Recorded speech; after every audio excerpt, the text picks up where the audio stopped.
Hello, everyone, and welcome to this week's Ellechat on creating a brand style guide from start to finish. I'm really excited that you all are taking the time out of your workday to join in today, and I'm even more excited to have Melissa joining me today.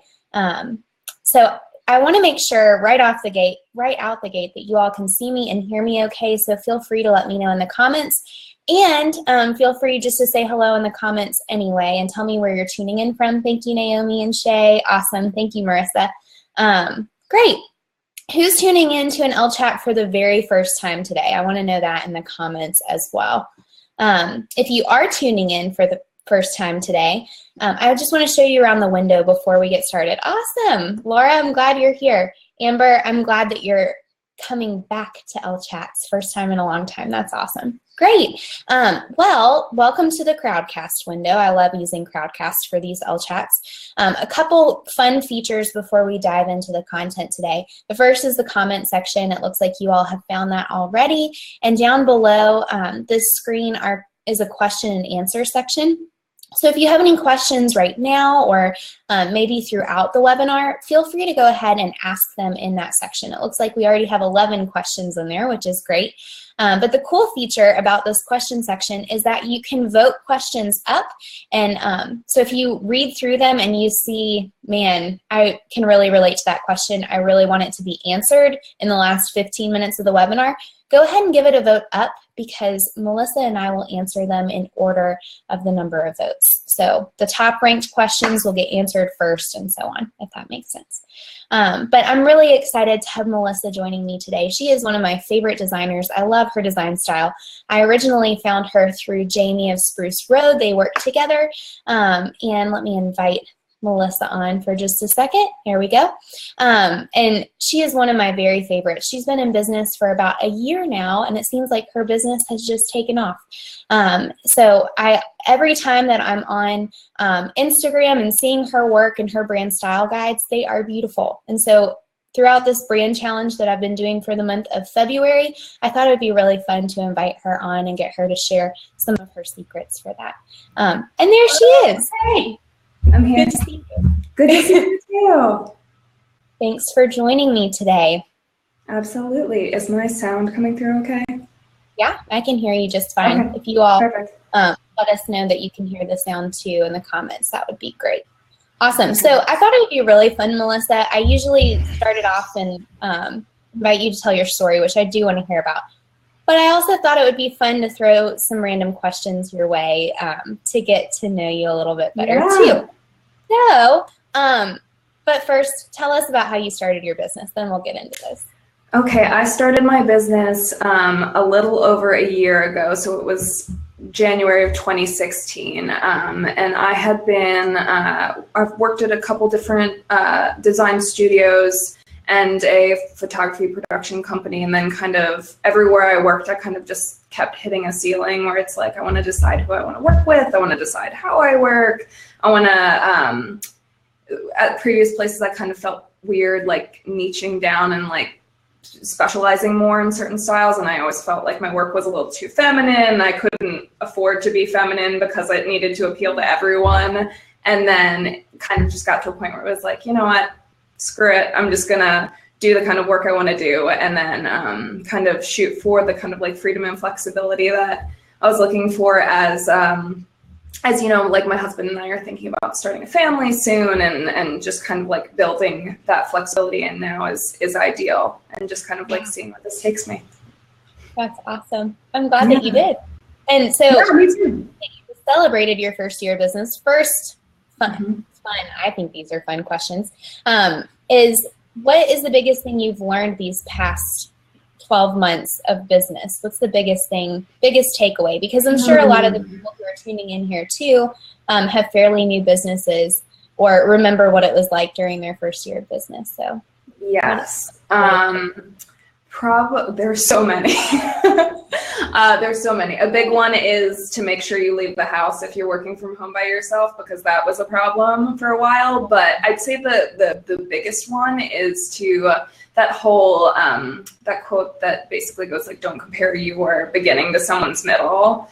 because as soon as I started a business, I started really keeping track of, like, Jamie's a great example, and you're a great example of, like, looking at people and being like, okay, they're doing weekly webinars, and they have e-courses, and they're doing all these other things, and I need to be doing all those things too. So when I should have been focusing on just getting the business set up and just kind of like gaining traction with clients, I was also stressing myself out by being like, oh, I need to do these 17 other things as well. So it just kind of like added a lot more stress and pressure than I needed at the time. And the thing that I've kind of come to realize is just kind of like, I need to settle down. I'll know, like, I can like set my goals out, but I'll know when it's the right time to move forward with the next thing. And I don't have to be doing everything all at once now. And I've kind of over time, like, gained a little bit healthier of a perspective of seeing other people and being like, oh, that's great that they're doing that, but I don't need to be doing that right now. Yeah, great for them, but not for me. Yeah, exactly. Not right now. Yeah, I can totally relate to that too. And I think that continues throughout business, you know, trying not to compare what you're doing to what someone else is doing. Something else that I found helpful in that regard, especially with starting out, is to focus on one thing per month. Okay, this month I'm going to focus on just getting into a consistent block schedule. So next month I'm going to focus, and that helped me to just take a step back and not try to do everything at once, but kind of prioritize and focus. But that's a really, really good lesson. Thank you for sharing that. Okay, question number 2. Favorite design project of all time that you've worked on? My favorite project? Oh, that's really tough. I don't know. I feel like my clients are like my children. So I have a really hard time picking a favorite. They're all fun from very different perspectives. Like I love the work I've done for Function Coffee Labs in Philly, because that was like a really fun, hand-drawn, like very warm aesthetic kind of project, and I got to do signage for them, which was amazing. But at the same time, a former coworker started the business Creative Picnic, and she's a marketing specialist, and that is like polar opposite end, like very clean and like very like clean vector graphics, and it has this cool like Art Deco, like badass Gatsby vibe, which is just really fun. So I probably a tie between those two. Yeah, and I've seen bits and pieces of it on both of them on social media, and they're both beautiful. Thank you. And then this is totally random, but one fact that no one would ever guess about you. And then I'll move into the content. I don't know. I guess since I did it this morning, like I practice hot yoga. So I've gotten really into Bikram yoga over the last year, and I'm currently towards the tail end of a 30-day challenge, but I'm supposed to do 30 practices in 28 days. So that's happening. And if I do it, I get a free hoodie, and the studio has beautiful branding. So I'm like, I want the hoodie. But of course that's my motivation. But in terms of like working for myself and never really leaving the house too much, yoga's been a really good complement, belonging to a local studio that like I don't have enough time for it, but yes I do, and I need to go, and I need to stretch, and I need to make sure I stand up and all of that. So and it helps me see other humans too, which is good. But hot yoga. Yeah, we started doing CrossFit, oh man, months ago. Really? And it's so good. Yeah, but I don't feel like I'm an intense person. It sounds so much more legit than it is. I'm picturing you like picking up weights and throwing them. And it's a really great picture. I love it. It's super, it might surprise you, but that's what I do.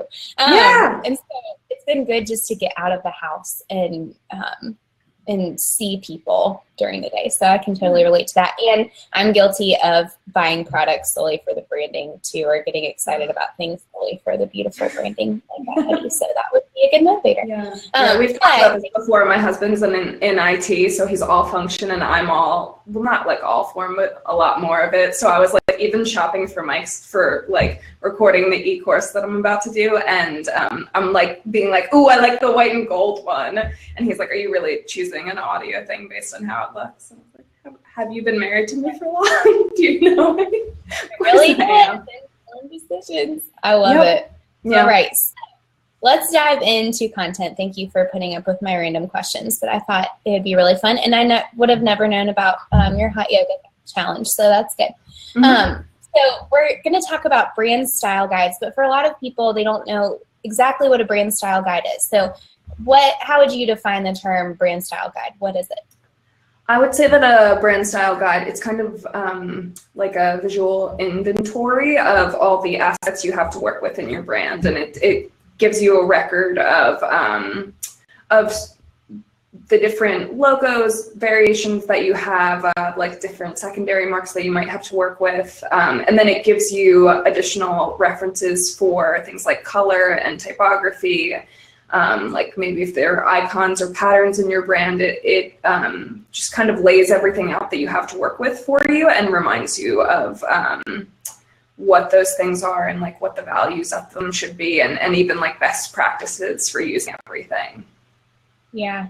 I love that you said a visual inventory too, like all in one place to keep all of your brand assets, like you said. Which is super helpful with consistency, because I think that's one of the most important aspects of branding is consistency and doing the same thing over and over again. So that's awesome. I remember too, and this is probably the case with you, where you worked showing up to work on my first day at a startup company, and they had the brand style guide on my desk. They actually had it printed out. And really? Yeah. And so it was really helpful for me. The creative director gave it to me so that right from the beginning, I knew how to start using the brand and working with it. And then we went, yeah, it was really cool. At the time, I didn't really understand the importance. And then once I had started Ellen Company, I was like, oh my gosh, this is so beneficial to have everything all in them. My day job that I left, I guess I'll call it that, they actually didn't have very nice branding when I first started working there. It was like basically like the owner of the company had like typed out the name and been like, I like that font, let's go with that. He's like, it took 5 minutes. So I rebranded them and came up with the style guide and everything. So that was my first like foray into doing like a super comprehensive, like this is how you should use it, this is how you should not use it kind of style guide. But in general, the ones that I do for my clients are a little bit less in depth. Right. They're generally like more of the kind of like visual inventory and less like these are all the use cases you might have and this is how it should look in all these different scenarios. But it's kind of up to your preference and like the scope of the project. Yeah. So what would you say are the biggest benefits that you found from using and implementing brand style guides, even for your clients too?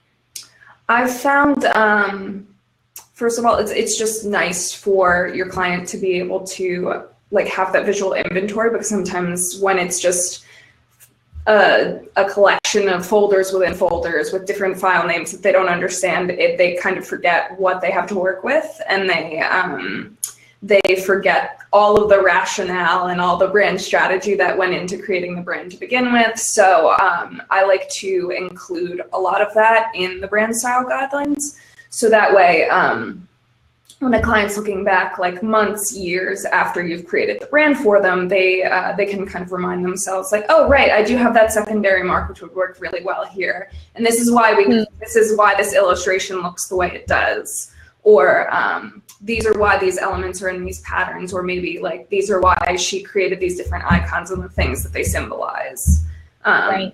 So I think having that rationale to kind of like give them a ping to remind them, and to have that visual inventory is really, really helpful. Plus, especially when clients are like, I don't know what colors to use and I don't know what fonts to use, I think that the style guide's a cool opportunity to actually have the style guide be branded within the client's branding, if that makes sense. So you can kind of pull elements and style the typography for the style guide as your client would style their typography in their brand. That way they can see it in use instead of just seeing like, oh, here are the names of the fonts and sure, that's what they look like. But it's like, no, this is what like a large heading might look like, and this is what a smaller heading might look like, and here's some body copy for you. That way you're not like going out and designing their website from a style guide, but you're at least giving them the tools to start to visualize how the brand might come to life in other scenarios. Yeah,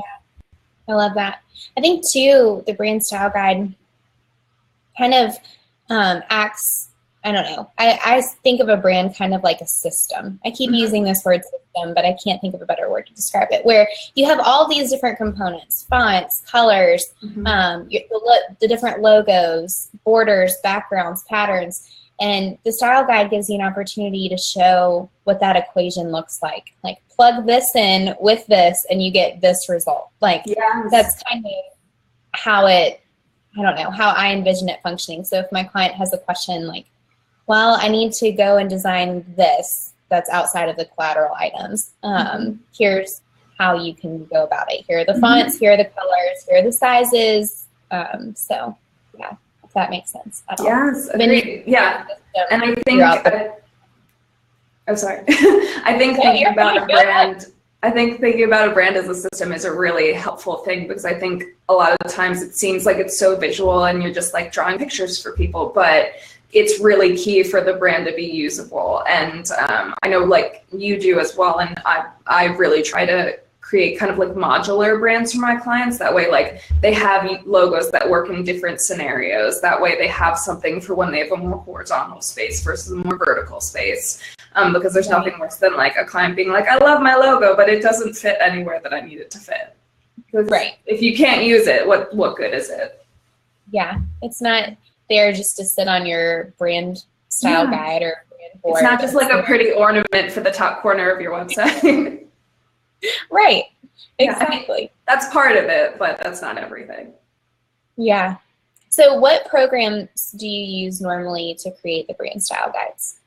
I use Illustrator. I've worked with people in the past who use InDesign as well, but I'd say it's probably between those two for the most part for designers.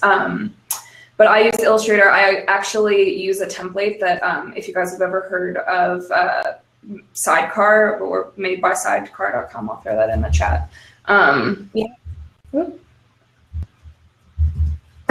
Alicia, so Sidecar is from the folks at Focus Lab. So it's kind of like their sister brand. So they have a bunch of like super helpful resources for designers, and they're like really high quality goods and everything. So they have a vertical style guide template that I really love. Typing and talking at the same time is not going great for me. Helping us out there. Thank you, Shay. And I was going to say, watching me struggle. Yeah, and you can, I'll go ahead. I copied and pasted the link. If you want to tell everyone about what Sidecar is offering, those who are tuning in. Okay, so the vertical style guide template, I'll send you the link to that in particular. Sidecar has been kind enough to set us up with a nice coupon code for our chat today. So if you guys are interested in purchasing some things from Sidecar, they gave us 20% off anything that you would purchase, and it's good for the next 90 days. So the code is Ellechat20. So feel free to use that and go crazy. I know that like I'm probably gonna get off this call and be like, what can I buy? I was like, I am selfishly very excited for this coupon code. Yeah. I was just talking to Alicia about it and saying, I really want to like show that I'm using the vertical style guide template. Like I'll link to it, and she was like, why don't we see if we can get a coupon code going? I'm like, yes, please, that would be amazing. Well, thank you for doing that. And those of you who are tuning in, this is an awesome opportunity. Melissa, if you want to share your screen to show Yeah. So I mean, we talked about programs to use to create it. I kind of skipped over examples. So maybe I'll take a step back. I'm sorry about that. I think it might be helpful to show some examples of style guides first and then maybe jump in. What do you think? Maybe we can just jump in and share examples afterward. It says I need to install a screen share extension. So let me do that real quick. Okay. Well, while you're doing that, I'll go ahead and share an example of a brand style guide that I really love. It's the Skype brand style guide, just to give you all an idea of what a brand style guide can look like for those of you who might be unfamiliar with that. I'm going to share my screen real quick. Let's see where the Skype, there we go. Okay, so this is Skype's brand style guide. I might even copy and paste this into the comments so you all can flip through it at a later date. And this is, I'm not sure how old it is, but can y'all see my screen? Melissa, can you see it? Hopefully. Okay, I'll just keep going. How we look, it says on the front. The great thing about this style guide, and yours might not be as many pages or as in-depth as Skype, so don't freak out if yours doesn't look quite like this. But I also love how they paid attention to the tone too. So if you've been following along with the brand challenge, I talked to you about the tone that you use. The intangible components of your brand are just as important as the visual elements. So the terms that you use and the tone of voice. So as you look through this, it talks about their logo, and it says our logo is a very valuable asset. We must treat it nicely. Never abuse our logo. It doesn't have arms, so it can't fight back. Our lawyers, however, are another story. So you can even tell that they're kind of witty within their tone, the tone of the brand. They show you how to use it for print and for screen, so you can see the differences between the logos. They show you how not to use the logos. You never put it on a red background. You never put it on top of a photo or turn it sideways or add a really gross drop shadow. So you can see that they cover everything, how you're supposed to use their typefaces, their colors, so the spacing between their tagline and the logo. Strap lines, they even teach you how to draw their clouds. How are clouds made, and they walk you through it. So it's just very in-depth so that they can hand it off to other designers within the Skype brand, and people can keep the designs all consistent, which I think is really neat. So I'm going to stop sharing my screen at the moment. Melissa, if you want to share more, but I'll also drop that link to the Skype brand style guide right in. Sure. Oh, thank you, Marissa. You already got it. Okay. Awesome. Thank you, Marie. You all beat me to the punch. But yeah, so that's one of my very favorites. Okay. Is it working for you now, Melissa? Yes, it is. Let's start with the Satwachai guidelines. Let me know when you can see my screen. Yeah, I can see it, and I might make it. You can see the whole thing? Okay, cool. Big. Yeah, I just made it big, so I'm a little larger. Okay, so this is actually, I can start with, let's start with this one. So I'll show you a couple examples of brands that I've done somewhat recently. Satwachai, oops. Sorry guys, I'm probably making you all dizzy. So Satwachai is a premium chai brand that I've worked with recently, and this is me using the sidecar vertical style guide template. A lot of style guides I've worked with in the past have been kind of like multi-page documents, which is great.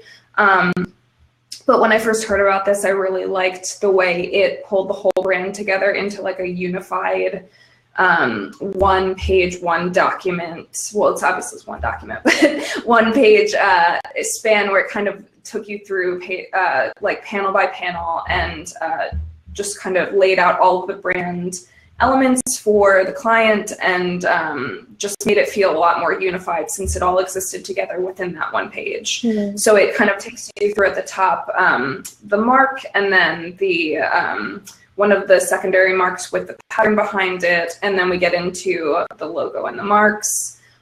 all the different logos that they have to work with and the different orientations, the secondary marks that they have to work with. I love these. I love the and then here, oh, thank you so much. You're welcome. And they, so here's a little bit of, and you'll see, so there are the different elements of the brand on the right, but then there's the rationale on the left, which is, honestly, that's one of the reasons I first purchased the template to begin with, because I feel like all of us as designers have this tendency to be like, oh, I must be doing it wrong, because like there must be some magic thing that I don't know about that someone else is including in their style guides that I need to be including too to make myself more legit. So I remember like purchasing the template and then just having like the peace of mind to be like, right, these are the things that I would include as well. But them kind of laying out these paragraphs here just kind of encourages you to write more and not just have like a page that's like, okay, here are the fonts, here are your colors and just the swatches, and just to actually give more of the rationale and like a behind the scenes look at these are why we use these elements, and this is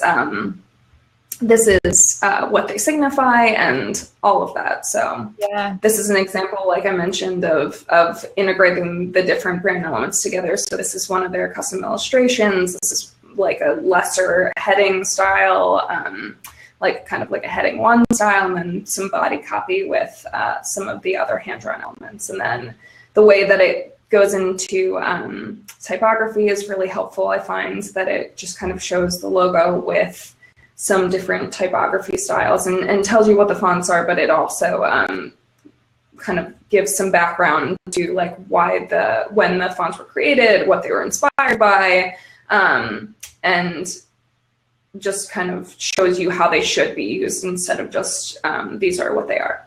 I love it.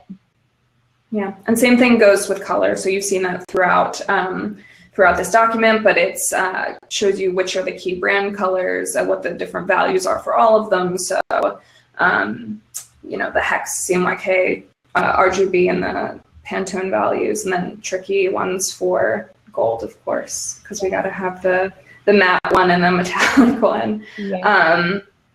And then the patterns that I created for the brand. So it lays out, sorry, my computer's being a little bit laggy. Yeah.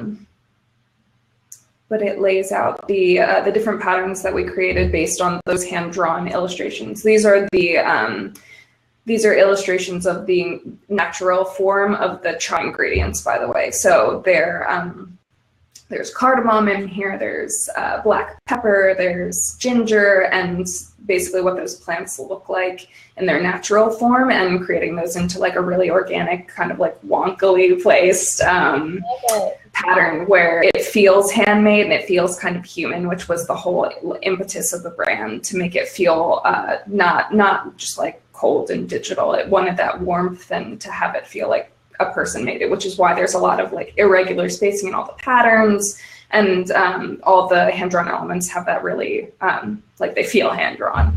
Yeah. Oh, and you even included the Favicon or Favicon. Yeah. I never know how to say I it. always say Favicon. Okay. I always ask people too, but I say Favicon. Awesome. I think we're gonna decide that it's right. But yeah, so I'll even include this. Sometimes in collateral, we'll even, depending on like the scope of what the client and I work on together, like I'll even design like banners for them for Instagram and not Instagram, for Twitter and Facebook as well. So just essentially all the core elements that the brand has to work with will include here. Yeah, so this is a great example of that, and just kind of taking the client through each different part of the brand. And the great thing about this too, from a design perspective, is recently I had the like moment of enlightenment where I was like, why am I writing a full blog post afterwards where I'm just like coming up with all this content from scratch? Why don't I repurpose some of what's happening in the brand guidelines? So I've kind of just started to create that as a system for myself, where it's like I'll write everything and spend a lot of time creating the brand guidelines, writing the copy for them, and then when it comes time to kind of like share the brand with the world, I can have that case study pull from the brand guidelines and use that same copy and everything. And if, in case you're wondering what these images are back here, behind the behind this top block, if it loads, this is my client's brand style board, so like a mood board, if you will. So I don't think this was originally in the vertical style guide template, but I liked pulling it in because I thought it slightly hinted at, it was a subtle reminder of the visual style that we came from in order to create this final result. So I think it's nice to have the client be able to like kind of peek back at where you started. And granted, I don't really share things like this on like blog posts and things like that, and on my website, just because, like, you know, these images are pulled from other brands and Pinterest and things like that. So I don't want to like infringe on people's copyrights and things like that. But for internal use and for sending it straight to your client, I think it's a nice way to give that nod to the strategy you started out with. Yeah, I love to, the great thing about brand guidelines, style guides, even brand style boards, but I think even more so the brand style guides that include text, not only for those of you who are designers and are working with clients, but also for those of you who are working on your own personal brand guidelines. It really makes you think through why you're making decisions in your brand, why you're choosing fonts, why you're working with the kind of logos that you're working with. And it outlines a system, like I said, for using it. It forces you to use intention about how all of these brand elements are going together. This is a beautiful example of that, Melissa. I love this brand. Thank you. You're welcome. I especially love all the illustrations. Oh, thank you so much. Would you like me to take you through just one more? Sure. Yeah. I think we have a little more time for that before we get into how to put the step-by-step process for putting it together. Perfect. So I know I promised I would share this one. So this is a project I recently wrapped up for a new wellness blog that just launched that has kind of like, it's rooted in the founder's like fertility journey she's currently having. So the brand is For Lust, and it's a very different feel from where we just came from. So Satwa is like warm and handmade and just kind of earthy, and For Lust is cheerful and hopeful and like very friendly. So it's got a totally different feel to it, but it incorporates this kind of like vectorized hand lettering. Pull it up, and for some reason right now we can only still see the Satwa chai. Really? Here, I wonder if it's, can you see it now? I can't. If you all here, let's see. When I first shared my screen, it asked which window. Okay, I'll close out the video and then maybe try screen share again. Let's see. Okay. Okay, let's try it again. I know sometimes it'll say, which window do you want to see? And you'll choose it. Yeah. But, okay, let's choose that one this time. It looks so close to the screen. I'm so sorry, everyone. No, you're fine. It is my face. Extreme close up. Okay, we can see it now. Okay, and I've seen this mark before. So pretty. Yeah. So this is, just pulling from, I can hear my puppy crying upstairs as with my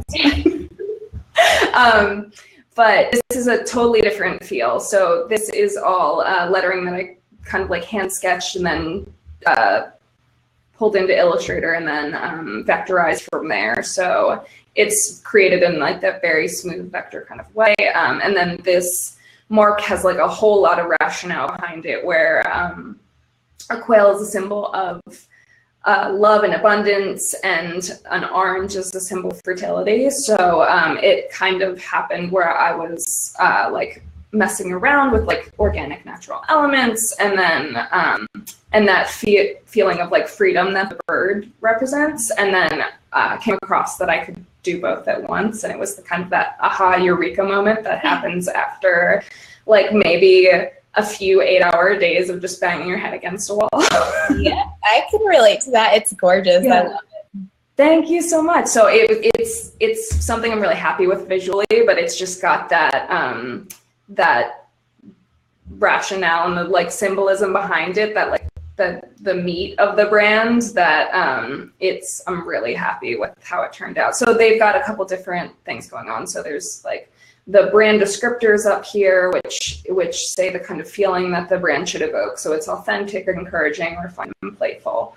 And then this is a secondary element that they have to work with, that is their tagline, progress redefined, and then this kind of like botanical frame element that I created for them, which incorporates avocado and oranges and different like kind of like vines and things like that. So it's got a very different feel from what we were just looking at, but it's using the same template to lay out all those brand elements, and in the same way go through that rationale and remind the client, like, this is why we created this is what everything symbolizes and means, this is the story behind this logo, and all the different ways that they can use it as well. So when I was talking about creating something that's really modular, they have this stacked primary logo, and then it can fit next to each other as well. The logo type can be used on its own, it can be used with the tagline around it, and then there are these that they have kind of have, like, I went a little crazy on the secondary marks, but it's like a lot of times that happens where it's just like, I'll create one and be like, oh, I could also do it this way, and I could do it that way. And it just gives them like more fun ways to use the brand. So things like this can happen in like the footer of her website and like other various like Instagram and things like that. It just like makes the brand even more fun to work with, and it gives it more depth. Yeah, so versatile. And when you have those elements, you can really rearrange them and pull them apart. And yes, exactly. Yeah, so same thing here. So it's taking you through the different typefaces within the brand and how they should be styled, and kind of gives you an example. And I also like pulling in actual, like the same type of content through each one. So this is the client's tagline. This is something that I pulled from our brand strategy document, where anytime that you can tell the client, like, basically reiterate the client's words to them, it's like the best thing for them, because it just makes them feel heard and it makes them feel understood. So pulling back in the brand strategy, and then having like the words that are like the main focus of the brand. And I have a question in my brand questionnaire that's basically like, what do you wish your clients would say about you? And I like to pull that question in like right here as a whole quote. That way it just kind of like backs that up as well. Exactly. So it gives the client like, right, this is someone reacting the way I want them to my brand, in my brand's visual style and voice and everything. So it's just like, anytime you can like reiterate things and back them up to your client, it builds the strength of the brand, and it just makes everything feel more cohesive and whole. That's a great piece of advice. I love that. And I love this color palette. Thank you. It's very fun and very soft, which it's like a nice mix of like the cool and the warm and everything. So their website was very fun to work on as well. I'm going to be sharing that in the next couple weeks. So if you'd like to hear more, stay tuned. And then she pulled in a quote from Ferris Bueller on their site, and I was like, well, we have to include it on the brand guidelines, obviously. So that worked out pretty well. And then the Favicon again. And then at the end, I just basically, so sometimes you'll see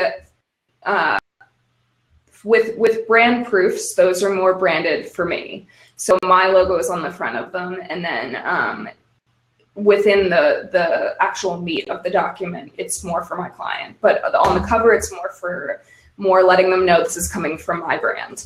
But when it comes to the brand style guides, your client's brand is first and paramount, and then your branding kind of takes like the backseat to that. So in the bottom, I like to remind them of who created this for them and give them like a nice send-off message, and remind them that it was you that created it, but it's all done in a way that's like shown to be in the brand's in the voice of the brand. So it pulls in those colors, and it kind of subtly incorporates something from you while still keeping it cohesive with the brand.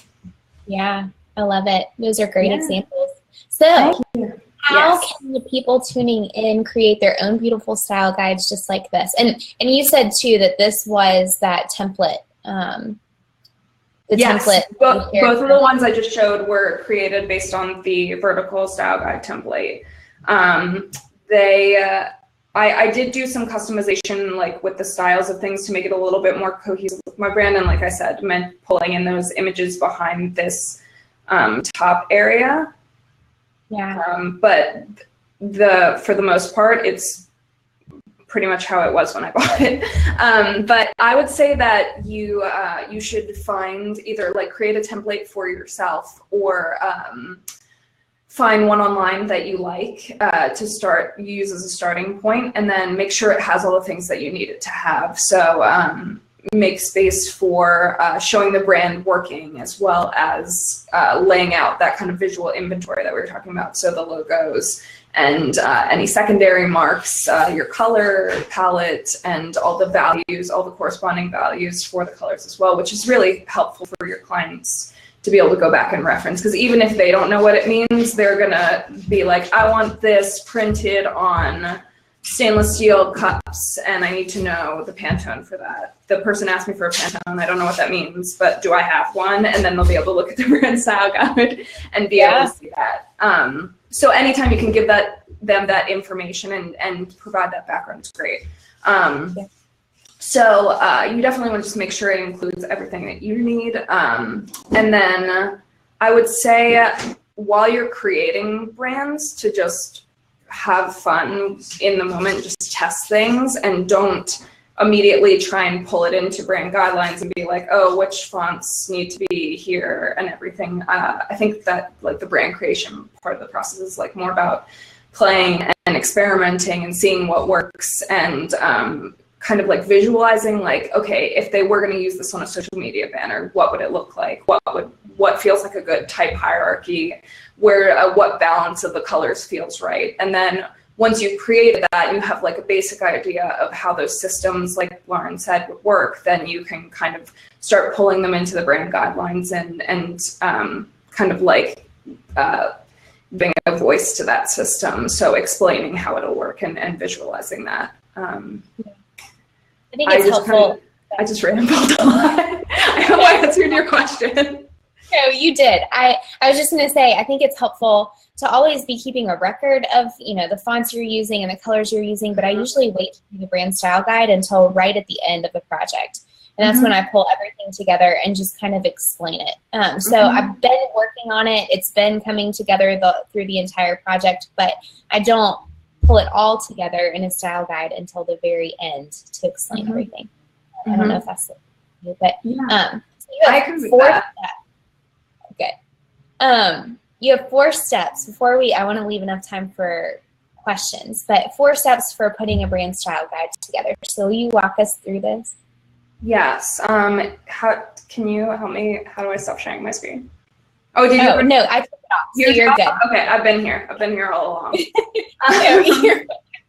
I'm sorry. Maybe I should have told you that. It's fine. So the step-by-step for creating a brand style guide is basically like create a template for yourself or find one that you like, and note what information you want to include. And then from there, the second step would be to like pretty much gather everything that you've created for the brand. So basically I open up like my brand proof, the final proof that you created for the client, and I just like cut and paste things. It's like, okay, here's all my logos and here's all my colors, and it if you can pull in all your global colors and then use those, that's great. And then just start to organize things in the different sections and pull them in where you need them, and customize the template with respect to the brand. So maybe one brand has a set of patterns and icons, and another brand is just the logo and secondary marks, and then colors and typography. So might be some projects where you have additional elements to work with, and then some where you don't. So it's kind of like customizing and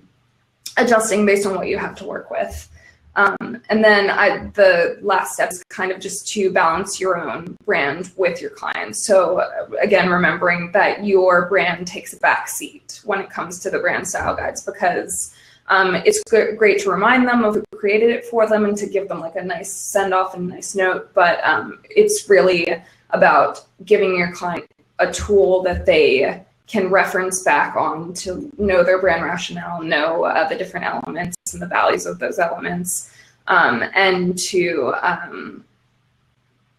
see how their brand starts to come to life, so that when they're thinking about designing their own postcard, because they don't have the money to hire you for it, they can look at something and be like, oh, okay, if I use this element on top of this color, it's going to look really nice on the one side, and then I can have text on the other side. And when I do the text, maybe the more important line should look like that, the way that she made that quote look.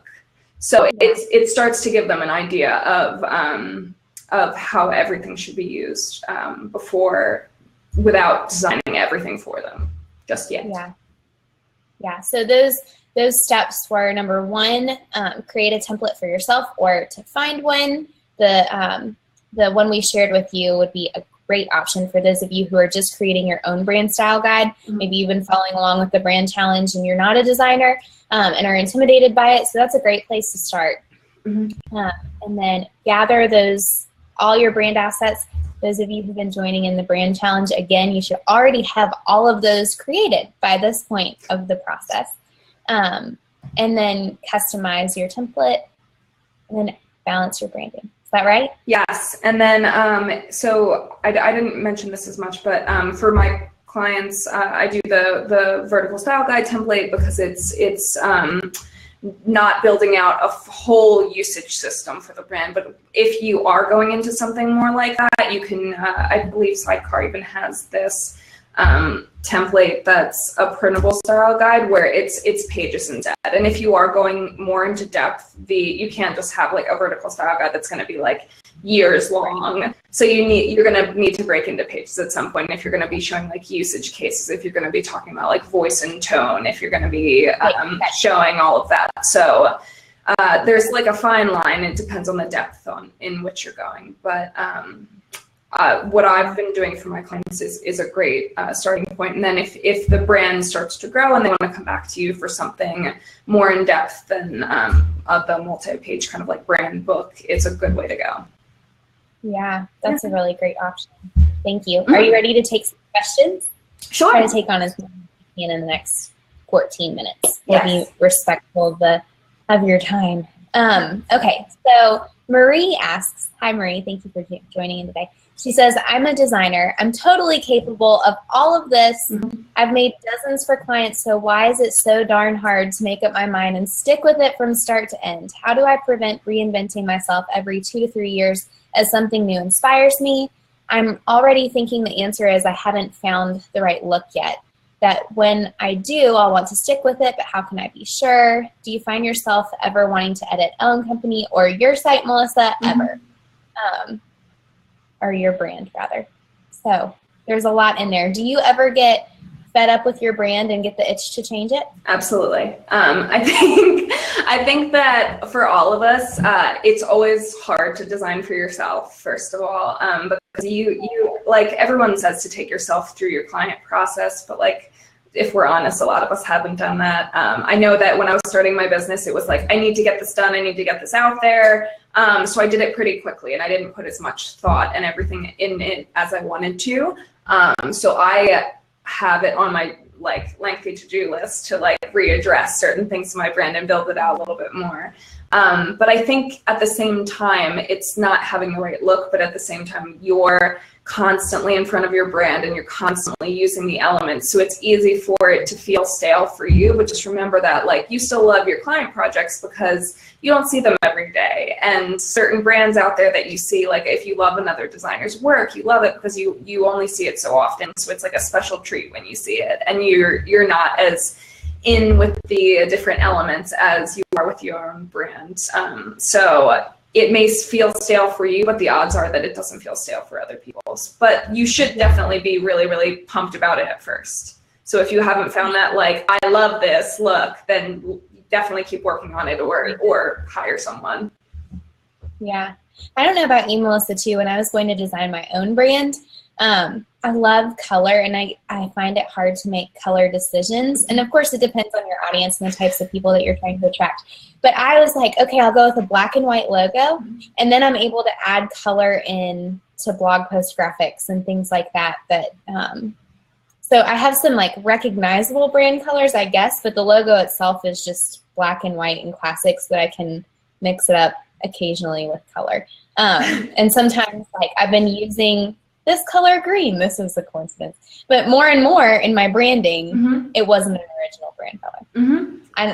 I don't know. I don't know if you ever feel like that. But my black and white is gold and white. So gold is like my go-to neutral. So it's like very classy, but at the same time it looks neutral and it goes with like pretty much every other color and looks very classy. So that's kind of my like fallback color, but I adore it and I love all things gold. So it actually works pretty well for my brand, and the nice thing has been like that since my brand looks like that, I've had clients come to me who want gold things and want gold foil and things like that, which are all things that I love designing. So that's worked pretty well, but the same thing that you're saying, like I've noticed certain colors like that I'll work with in client projects and be like, oh, I really love this. So I think like it's natural for your brand to kind of evolve the longer that throughout its life. And if it'll have seasons where some things feel appropriate and then it'll evolve from there. Yeah, it's funny because in the comments I saw Marie said she thinks my color palette is pink, mint, and teal. But you think that because of the blog graphics, not necessarily because of the logo. Yeah. Which is what I was going for. Yeah. So hopefully. You're doing it. But yeah, that was a great question, Marie. Hopefully that was helpful for you to just stick with it and maybe make some tweaks if you don't necessarily love it yet. But a lot of times it's just that consistency and realizing that it's good for other people to see it the same way over and over again to create that recognition. Yes, definitely. Great question. All right. Aslan asks, every brand style sheet I see lists only 2 typefaces, but the display fonts and the logo and tag are missing. What's the deal? We'll answer that one first. She has some other questions too. We'll start there. So what do you think, Melissa? How display fonts and the logo and the tag are missing? In particular, I tend to not include so a lot of the brands that I work on, there'll be like custom lettering involved, so that obviously wouldn't be included. But if there are different typefaces used in the logo, a lot of times they aren't called out in the typography or in the style guide, just because I don't want we'll have discussions about like what the font is, but I don't want the client to purchase that font and be using it in their brand because it's supposed to be special and it's supposed to be for the logo. And if they are constantly reminded of it, I worry that they would take it and style it exactly as the logo, and then the brand would just start to look off and kind of like start to cheapen it. So that tends to be why I don't do it. Yeah, I was going to say it's like a little an unspoken designer secret that you don't use the font that you use in the logo anywhere else because it makes the logo special. Yes. So that's probably why you don't see it a lot on brand style guides because that font is supposed to be special for the logo. So, sorry, there's my cat. She was sitting in my lap for the last 20 minutes. I was trying to my husband and my dog just like charged through to like go on a quick walk. He was like trying to wrangle him. Yeah. All right. She said, are the 2 listed fonts meant for print and web copy? Are the 2 listed? Usually I do it for headers and body text are the 2 main typefaces. I might add a few more in there or just use them differently with like italicized fonts or something like that. But a lot of times I try to make the print and web copy the same. How do you handle that? The same way. So I'll generally try to have a couple different heading styles. So if you're thinking about like their website, it's like headings 1 through 3. Like one will have to be the most important one, or even if you're not thinking web and you're just like, here's their important heading and here's their subtitle, then I think it gives them some flexibility there. But if you can keep that consistent through to the website, that's paramount. Like that's the way to go. But if they're using some kind of web template where it's not possible to use those exact fonts, you could always find something similar. But I think ideally you would use the same typefaces. Yeah. And then their last question, I'm going to say it's the last because 3 and 4 are really similar. Should they be using web fonts? And while we're on it, what is a web font? I'll let you start on that one, Melissa. Thanks. So I think that some typefaces that have been designed more recently or kind of finessed more recently have been adjusted for like better on-screen legibility. So I think that web fonts I don't know if they're talking about should they be using web fonts, because I know that there are certain fonts that like work for MailChimp and like there's like Georgia and Tahoma and all those, but I think maybe we're talking about typefaces that are designed for web. And I think it's just a matter of those being, there were only like a certain amount available on the internet, like 10 years ago. But now there's Typekit and there's Google Fonts and there's all these different things that allow you to have like much more flexibility and freedom when it comes to using typography online and like pulling that in for your clients. So I would say that anytime you can bring that kind of like diversity in the type to a client's site, then I would do that. What is a web font? Yeah, I think that's what I would say. And then I would, if you can be using, if you're using a typeface that has a version that looks nice on web, like I know like Hoffler & Co. has been doing a lot of updating to their typefaces over the last like 5 years to make them all really crisp online, so that when they just handle a lot better when it comes to like the pixel ratios and everything like that. So that's a really good example of screen smart, like Yitz is saying. But they just look a lot nicer on screen because of the way the curves are handled, and they're handled with the with screen resolution in mind. Yeah. I'm just gonna leave it at that. I couldn't do any better. But those were great questions, though, Aslan. Thank you for asking them. Marissa says, can you talk more about the idea of outlining your brand's color system? This is actually step 12 of week 3 of the brand challenge. And I don't know if you use this terminology, Melissa, but I talked about having a color system for your brand, that when you have all these colors and the beautiful colors that you outlined in the brand style guides that you shared, you can't use every color together. You couldn't, so my clients, if they're doing blog template, if I have a blog template for them and they're coming up with new blog graphics, and some of them want to take a secondary color and pair it with one of their other secondary colors, and they're both really light colors, it's not going to look great together. Mm-hmm. So when I say a color system, I'm saying these colors work well together. If you're going to use a navy blue background, then the logo needs to be gold on top of it every single time. You aren't switching up the color of the logo on a navy black background every time. Or if you're, using, I don't know, pink as your blog post graphic, mm-hmm. to have a lighter pink on top of it. Something along those lines, to have a system for how you're using color, mm-hmm. in your brand. Does that make sense? Mm-hmm. Yeah, I would say so. Here? Like, not just here are the colors, but here are how the colors function. Yeah, I would say I kind of do the these are your kind of like primary colors, secondary colors, and tertiary colors, like you're saying. Yeah. And I tend to handle it from more of a like showing them how it's done kind of perspective, where it's like I'll have graphics within the brand guidelines, within the brand proofs that show them, like if you're using like a black background, then obviously don't use like the deep purple logo on top of it.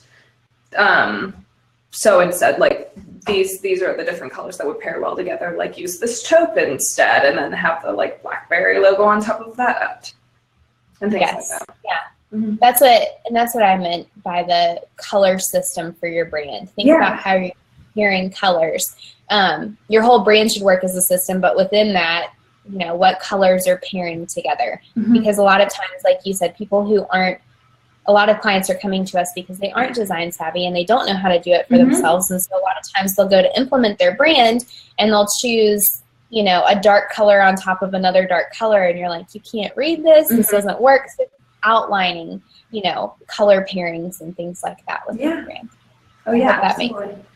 those of you who are tuning. Great question though, Marissa.